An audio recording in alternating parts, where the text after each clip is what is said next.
In today's video, I'm going to teach you how to request a payment in Splitwise. If you've ever used Splitwise to keep track of shared expenses with friends, roommates, or family, you know it's great for organizing who owes what.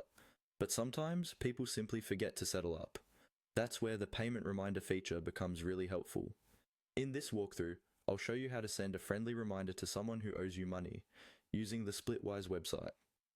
First, open your browser and go to the Splitwise website. Make sure you're logged into your account, because you'll need to see your existing groups and friends. Once you're signed in, navigate to the group or list where you share expenses with the person who owes you. This might be a group like apartment, trip, or any custom group you've created. On the left or center of your screen, you'll see a list of people in that group and the balances associated with each person. Look for the friend who currently owes you a balance. Their name should appear along with an amount showing that they owe you money.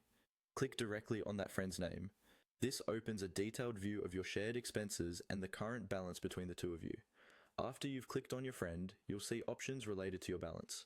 Here, you should find a button or link labeled Send a Balance Reminder. This is the key action for requesting a payment in Splitwise. Go ahead and click on Send a Balance Reminder. When you click this, Splitwise will prepare a reminder that can be sent to your friend, typically via email or push notification, depending on their settings. The reminder lets them know that they owe you money and encourages them to settle up.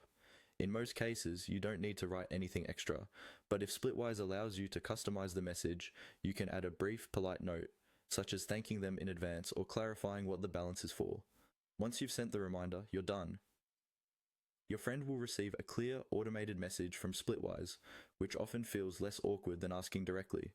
You can repeat this process for any other friends who have outstanding balances with you. That's all you need to request a payment in Splitwise quickly and politely.